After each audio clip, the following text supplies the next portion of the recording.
जय हिंद, नमस्कार। कैसे हैं आप सब? आई होप आप सभी अच्छे हैं और आप सबों की प्रिपरेशन बहुत अच्छे तरीके से हो रही है। दोस्तों, आज के इस वीडियो में 3 अप्रैल 2025 से संबंधित आप करंट अफेयर्स के प्रश्नों को देखेंगे, जिसमें बिहार राष्ट्रीय अंतर्राष्ट्रीय तीनों घटनाओं का संग्रह होगा। पूरे वीडियो को आप सभी ध्यान पूर्वक देखेंगे। सेशन की शुरुआत करें उससे पहले पिछले वीडियो में दरअसल एक प्रश्न हमने आपसे पूछा था। ये पिछले वीडियो का प्रश्न था कि पटना विश्वविद्यालय छात्र संघ के चुनाव के इतिहास में पहली बार महिला उम्मीदवारों ने जीत हासिल किया है। बताएं कि पटना विश्वविद्यालय किस कंपनी का फैक्ट्री था जो 1632 में स्थापित किया गया था। तो ये कंपनी को लेकर पटना विश्वविद्यालय के संदर्भ में आपके बीपीएससी एग्जाम में ऑलरेडी प्रश्न पूछा जा चुका है। फिलहाल ये पटना विश्वविद्यालय छात्र संघ चुनाव के इतिहास में पहली बार ऐसा हुआ है जब यहाँ पर महिला उम्मीदवारों ने जीत दर्ज किया है। अब इसको लेकर कंप्लीट इन्फॉर्मेशन ऐसे तो हमने पिछले वीडियो में आपको दे दिया है। अगर आप नहीं पढ़े हैं तो पिछला क्लासेस को जरूर देख लीजिएगा। फिलहाल इसका राइट जो आंसर है यह है विकल्प नंबर डी, यानी कि डच ईस्ट इंडिया कंपनी का ये फैक्ट्री था जो 1632 में यहाँ पर स्थापित किया गया था गंगा नदी के तट पर। अब यहाँ पर हम चलेंगे आज की इस वीडियो के प्रश्न पे, लेकिन उससे पहले ये ध्यान रखेंगे यही वो करंट अफेयर्स का डेडिकेटेड कोर्स है जिसे आप बीएम ऑनलाइन लर्निंग एप्लीकेशन के माध्यम से ज्वाइन करके हमारे तमाम स्टडी मटेरियल नोट्स आदि का भरपूर लाभ यहाँ पर आप उठा सकते हैं। केवल 1 रुपये में यहाँ पर आपका मेंबरशिप प्लान प्रतिदिन के हिसाब से स्टार्ट होता है, यानी कि आप 12 महीने का प्लान ले सकते हैं। खासियत यहाँ पर यह है कि सभी नोट्स आपको प्रिंटेबल मिलेंगे, साथ ही साथ जिस तिथि से आप ज्वाइन करेंगे तभी से आपका मेंबरशिप स्टार्ट होगा। यानी कि जनवरी से लेकर अब तक का, अगर आज आप ज्वाइन करते हैं, अब तक का सारा मटेरियल ये आपको निःशुल्क मिल जाएगा। जिस तिथि से ज्वाइन करेंगे तभी से आपका प्लान स्टार्ट होगा। चलिए, कोई डाउट हो तो हमारे हेल्पलाइन नंबर पे आप संपर्क कर सकते हैं। फिलहाल ये नंबर बंद है, लेकिन व्हाट्सएप पे आप हमसे बात कर सकते हैं। 1 सप्ताह के बाद ये नंबर, ये लाइन चालू होगी।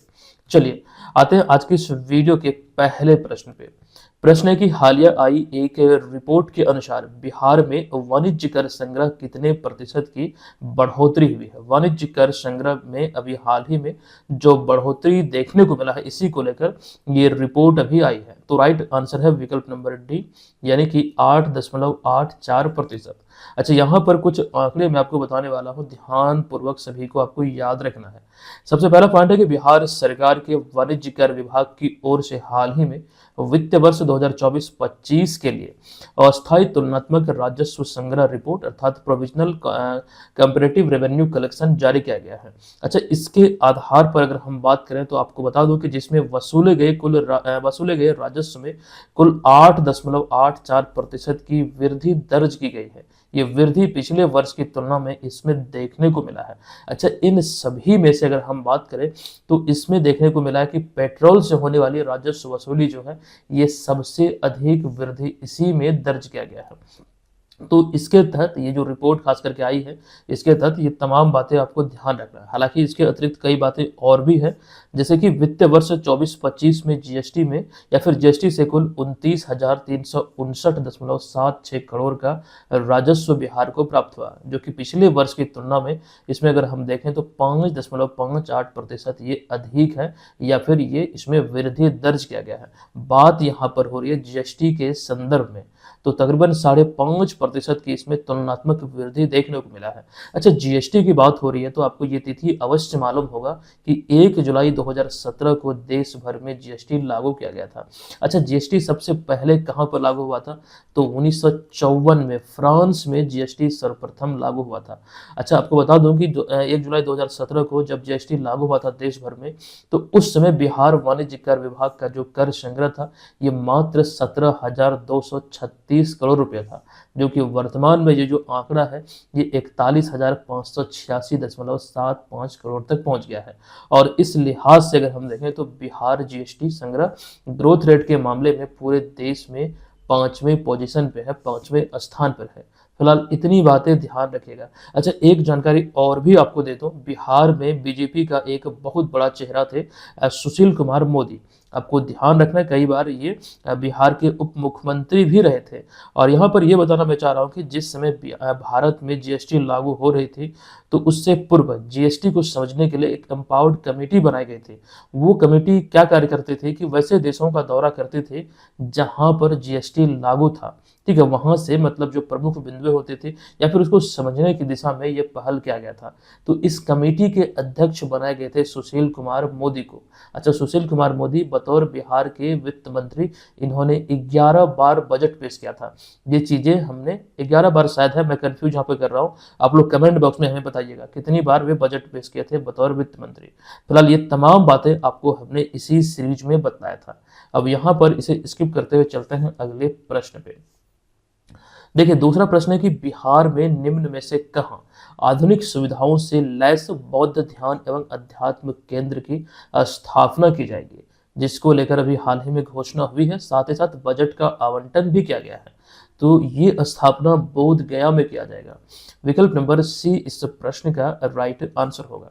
देखिए, हालिया घोषणा के अनुसार बोध गया में आधुनिक सुविधाओं से लैस बौद्ध ध्यान एवं अध्यात्म केंद्र की स्थापना की जाएगी, और इसके लिए या फिर इस परियोजना के लिए 165.443 करोड़ रुपए स्वीकृत किए गए अभी हाल ही में, ठीक है, ये ध्यान रखिए। लेकिन आपको ये भी बता दूं कि यहाँ पर इसका निर्माण जो होना है, किसके तहत इसे मंजूरी दी गई है, तो स्वदेश दर्शन एक योजना है, वर्तमान में इसका फेज 2 संचालित हो रहा है।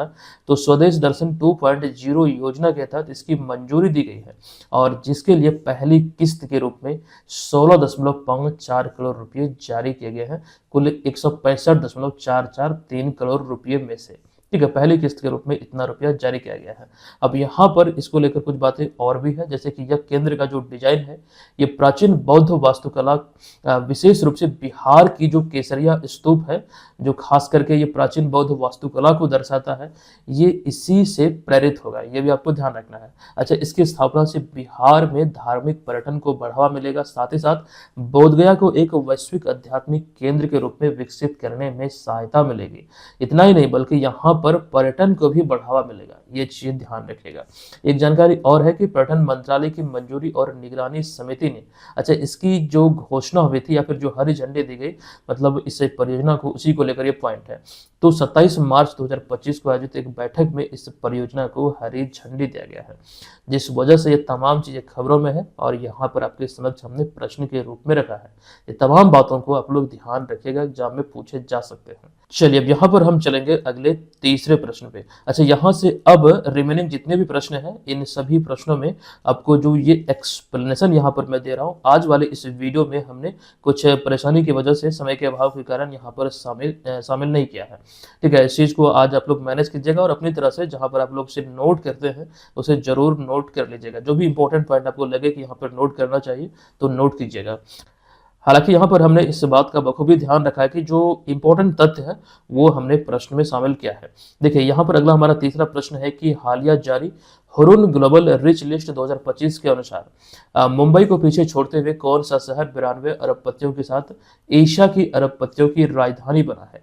देखिए, एक तो बात यहाँ पर अगर हम करें कि हुरुन ग्लोबल रिच लिस्ट 2025, इसको लेकर ऑलरेडी पिछले क्लास में हम आपको जानकारी दे चुके हैं, ठीक है।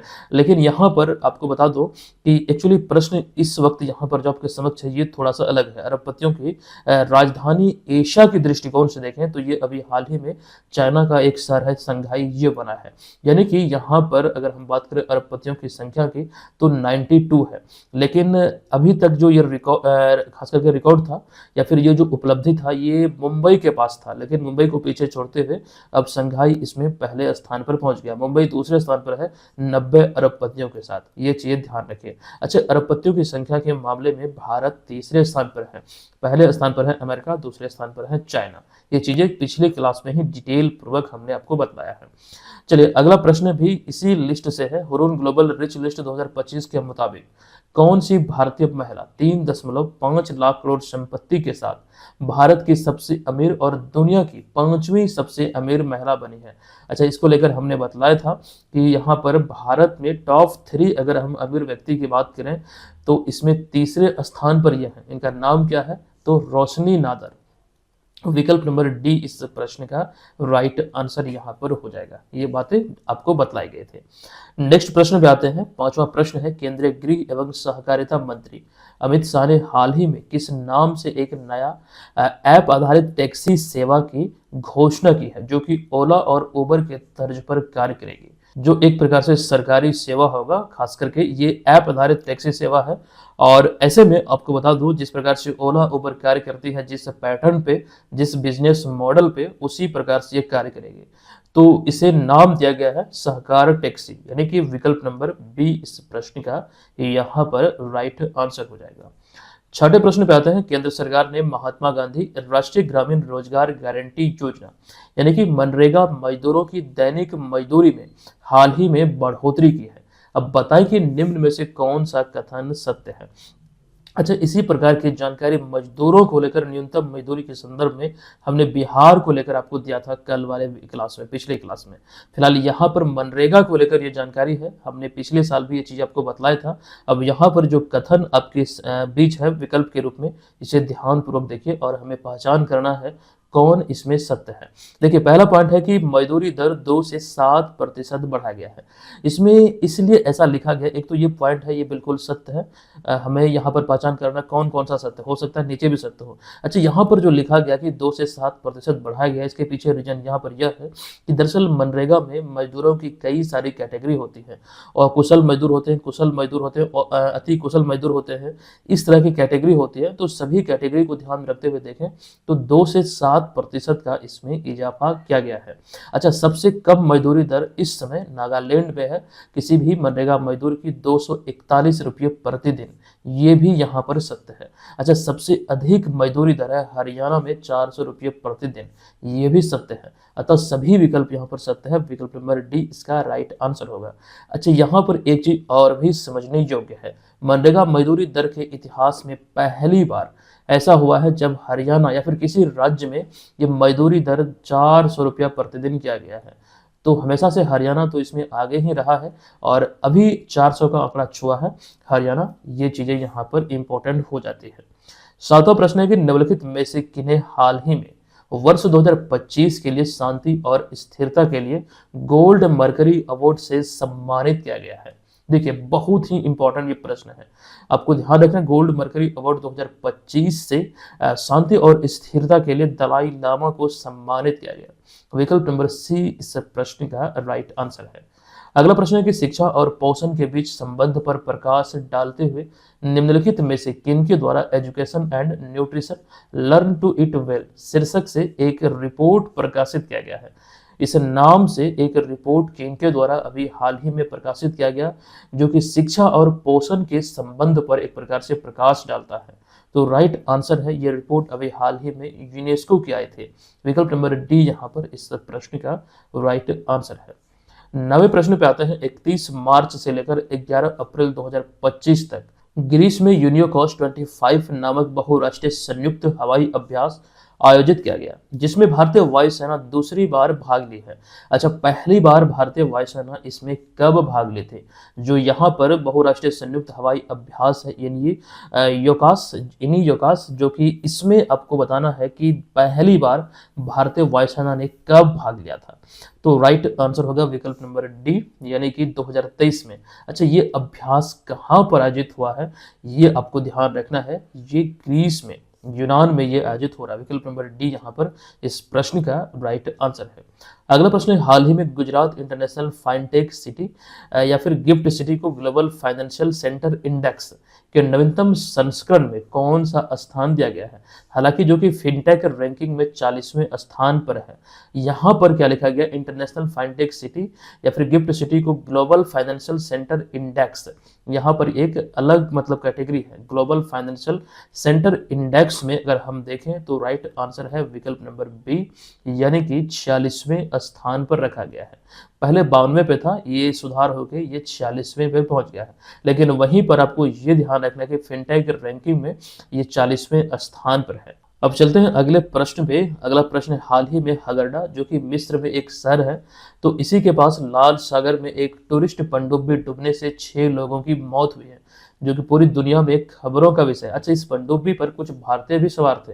कुल मिला के 40 लोग सवार थे, जिनमें 6 लोगों की मौत की पुष्टि की गई है। अब इस पनडुब्बी का नाम निम्नलिखित में से क्या है जो दुर्घटनाग्रस्त यहाँ पर हुआ है लाल सागर में? देखिए, इस पनडुब्बी का नाम की अगर हम बात करें तो विकल्प नंबर बी यानी कि सिंधबाद था।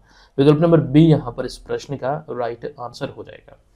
अच्छा, यहाँ पर देखिए सी को टिक किया गया, सी नहीं होगा, बी होगा। आप लोग सुधार कर लीजिएगा, बी इस प्रश्न का राइट आंसर है। अगले प्रश्न पे आते हैं। कानून जांच एजेंसियों के लिए अंतर्राष्ट्रीय सहयोग को सुचारू बनाने के लिए केंद्रीय गृह मंत्री अमित शाह ने हाल ही में किस पोर्टल का उद्घाटन किया है? देखिए, इस पोर्टल का नाम है भारत पोल पोर्टल, जिसे अभी हाल ही में लॉन्च किया गया है।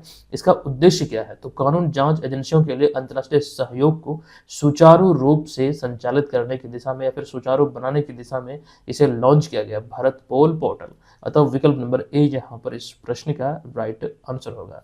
दोस्तों, आज का ये क्लास यहाँ पर समाप्त होता है। हम चलते हैं आज के इस वीडियो के प्रश्न की ओर। ये प्रश्न है कि अंग्रेजी दैनिक अखबार इंडियन एक्सप्रेस द्वारा हालिया जारी 100 यानी कि देश के 100 सबसे प्रभावशाली लोगों की सूची में नीतीश कुमार कौन से स्थान पर है? कंप्लीट जानकारी आपको दिया गया, कमेंट बॉक्स में जाइए, हमें बताइए इसका राइट आंसर क्या होगा। अच्छा, इसमें इस सूची में भारत ने बल्कि बिहार के कितने लोग शामिल हैं ये भी आपको कमेंट बॉक्स में बताना है, तथा पहले, दूसरे, तृतीय, चौथे स्थान पर कौन है वो चीजें भी डिटेल में आपको हमने बतलाया है। जितनी जानकारी आपको याद है, याद कर करके सभी चीजों को कमेंट बॉक्स में जरूर लिखिएगा। हम मिलते हैं आपसे नेक्स्ट वीडियो में, तब तक के लिए धन्यवाद। जय हिंद।